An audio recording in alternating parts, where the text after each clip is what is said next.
কোরআনের ওহির কোনো কিছু অস্পষ্ট থাকতে পারে না, এগুলো হলো আয়াতের মুহকামাতের ভিত্তি, এগুলোর ক্ষেত্রে তো অস্পষ্টতা অবকাশ নেই। তবে কোরআন পূর্ণটা পড়ে তো কেউ পূর্ণটা বুঝতে পারবে না নিজে নিজে।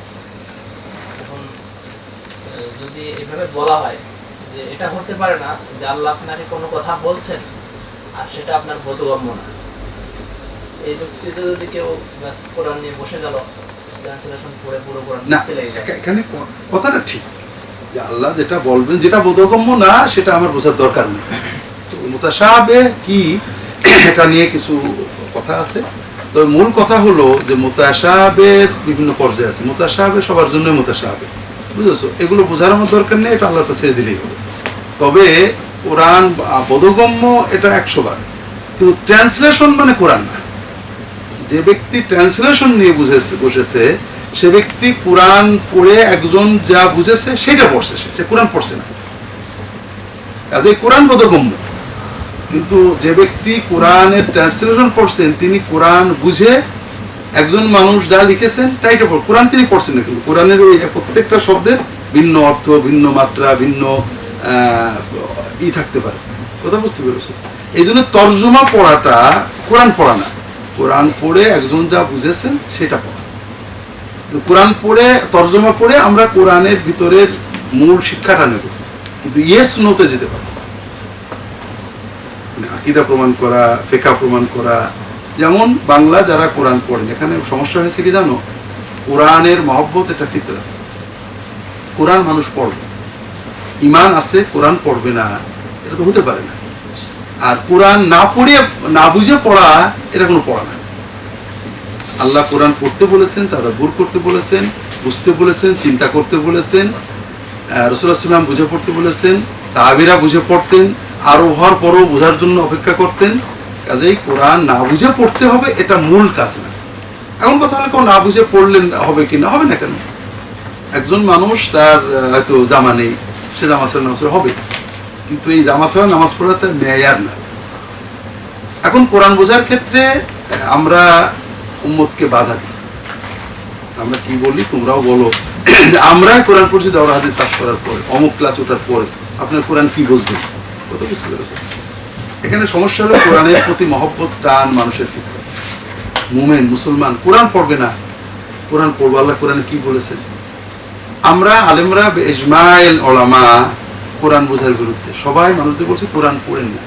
আমরা এটা বলছি না যে এইটা পড়েন না এইটা পড়েন, আমরা কি বলছি?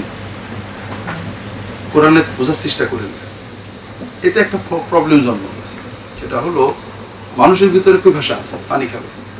আমরা বলছি পানি খাবেন না, পানি খাবেন না, কোনো পানি আমি এনে দিচ্ছি। আনছে কারা? তোমাদেরকে যেটা বলেছিলাম সেকেন্ড হ্যান্ড মৌলানা, কথা বুঝেছে? জি। এখন এতে কি হচ্ছে, এই যে পিপাসার্থ মানুষরা ওদের পানি নিচ্ছে, কিন্তু ওদের পানির ভিতরে অনেক ময়লা, ওরা নিজেরাই কোরআন বোঝে না। কথা বুঝতে পেরেছে? ওরা আরবি গ্রামার বোঝে না, নাও সরব বোঝে না। যেমন মনে করো একজন করছে লিইয়ুযহিরাহু আলা দ্বীনি কুল্লিহি, যেন বিজয় করেন সকল দিনের উপরে। কুল্লিহি দিন, আল্লাহ যেন বিজয় করেন ওই দিনকে ওই দিনের উপরে। কাজেই দুনিয়ার অন্য ধর্ম বাতিল, এটা দ্বারা প্রমাণ করা যাবে না। আল্লাহ সব ধর্মের উপর ইসলাম বিজয় দেবেন, এটা প্রমাণ করা যাবে না। ইসলামের উপর ইসলাম বিজয় দেবেন, অর্থাৎ ইসলাম আস্তে আস্তে বড়। আপনি কি হেরার আলোয় আলোকিত হতে চান? আপনি কি সুন্নাহর আলোকে জীবন গড়তে চান? প্রফেসর ডক্টর খন্দকার আব্দুল্লাহ জাহাঙ্গীর রচিত কোরআন সুন্নাহ ভিত্তিক জীবন ঘনিষ্ঠ বইগুলো পড়ুন, সুন্দর জীবন গড়ুন। ইসলামী আকীদা, হাদিসের নামে জালিয়াতি, ইহয়াউস সুনান, রাহে বেলায়েত সহ আরও অনেক বই। কোরআন সুন্নাহর সাথে থাকুন, জীবন বদলে যাবে। যোগাযোগ আর সুন্নাহ ট্রাস্ট 01715400640। কারণ হি, কথা বুঝেছো, হি তো মুফরাদ সিঙ্গুলার, কাজেই দিন এটা ওই একটা দিন হবে। কমন নাউন যে সিঙ্গুলার হয়, আলিফ লাম যে রাকি হয়, উনি জানেন। কথা বুঝতে পেরেছো? এটা একটা ইসলাম পরিপূর্ণ কুফুরি একটা চিন্তা। কথা বুঝেছো? এরকম অনেক গুমরাহি তারা ছড়াচ্ছে। সমাধান কি? সমাধান ছিল যে উলামায়ে কেরাম কোরআন বোঝানোর দায়িত্ব। উলামায়ে কেরাম যদি নিতেন তাহলে পরে মানুষের পিপাসাও মৃত্যু, সহি পানিটা পেত, কারণ মানুষের পিপাসা আছে। এখন বোঝো, ওলামা ইকরাম নিয়েছেন, কিন্তু কেন জানি আমরা বুঝি না। বাংলায় চিন্তা করো, হযরত শামসুল হক ফরিদপুরি, তিনি তফসিরের মুকাদ্দমটা পড়ে অনেক আবেগে লিখেছেন যে আমার এই তর্জমা তফসিরটা যেন সব বাঙালির কাছে যায়। মুকাদ্দমা পড়ে দেখো, কেন সব বাঙালির ইসলাম বোঝে না, কিছু জানে না, এটা উনি জানতেন, কারণ কোরআনটা যেন সবার কাছে যায়। কিন্তু আমরা কিন্তু ওই দায়িত্ব নিই। ওলামায়ে কেরাম যত তাফসীর তরজমা করেছেন ফার্সিতে, উর্দুতে, কি জন্য? আলেমদের জন্য। আলেমরা তো আরবি বোঝে, আমি লোকেদের জন্য যারা বোঝে না, যেন তুমি কোরআনের মজাটা পায়। কিন্তু আমরা বাংলা ভাষায় অন্যান্য তো আছেই, কোরআনের কোনো এলমি তরজমা হচ্ছে না। আলেম উলামা বসে যে অবশ্যই কোরআন শিখতে হবে, কোরআনের অমুক তরজমাটা পড়েন, এইটা পড়েন, এইটা পড়েন, এটা কিন্তু হচ্ছে না। এজন্য তুমি যদি বলো তো আপনি কোরআন পড়বেন না, ভুল করতে পারেন, এটা প্রথম কথা হলে কথাটা ঠিক না। কোরআন পড়তে হবে, বুঝতে হবে।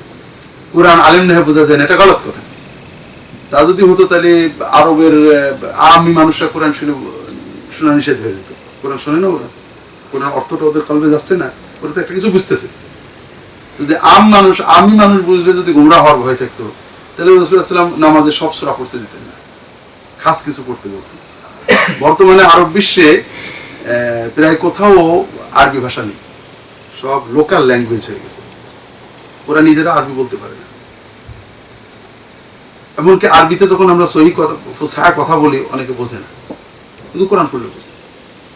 যে মানুষটা এক বাক্য আরবি ফসিহ বলতে পারে না, সে কোরআন শুনে কাঁদে। এই জন্য কোরআন বুঝবে সবাই, কিন্তু বুঝার মাধ্যম আছে।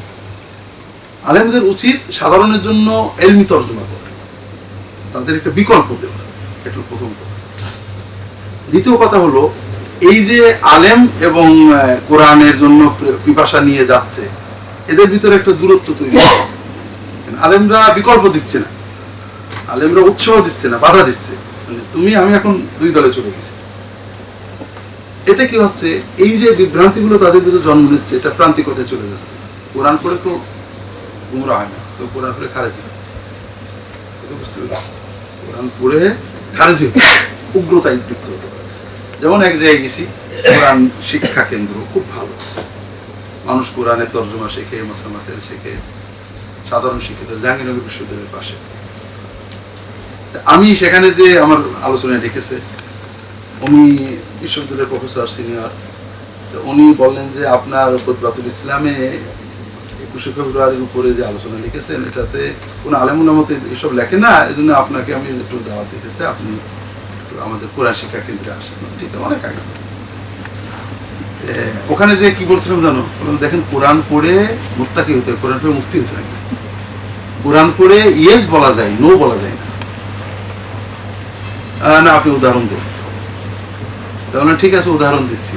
কোরআন পড়ে আপনি বললেন যে কোরআনে আছে আল্লাহু মাওলানা আনতা মাওলানা, আছে না?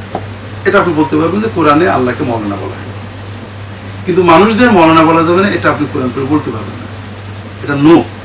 এটা বলতে গেলে আপনাকে কোরআন হাতে অনেক পড়তে হবে। এটা ওরা বলে, কিন্তু ওরা খুব খেপছে। বললাম যে দেখেন বুখারী শরীফে হাদিসে আসছে রাসূলুল্লাহ সাল্লাল্লাহু আলাইহি ওয়াসাল্লাম জায়েদের মাওলানা, জায়েদ যদি মাওলানা হয়, সালাম মাওলানা হলে দোষ কি? ঠিক আছে না?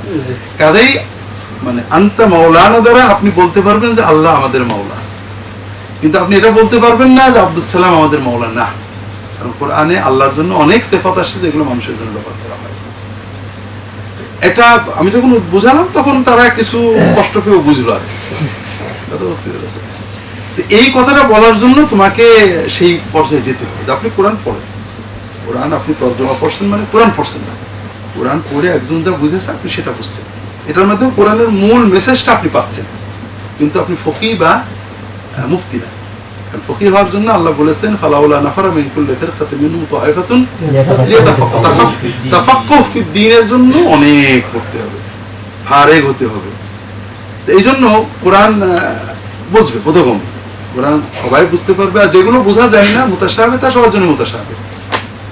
আর এই মুতাশাবিহগুলোর জন্য মুতাশাবিহের উপরে আকীদার ভিত্তি না, ফিকহের ভিত্তি না। এই তাশাবুহটা বিভিন্ন পর্যায়ে থাকে। কোনো কোনো ক্ষেত্রে একদম অস্পষ্ট, যেমন আওয়াইল সুয়ার। কোনো কোনো ক্ষেত্রে একাধিক অর্থ দিতে পারে, অর্থটা তফসিরের মাধ্যমে, তফসির ওয়াহির মাধ্যমে, অর্থাৎ হাদিসের তফসিরের মাধ্যমে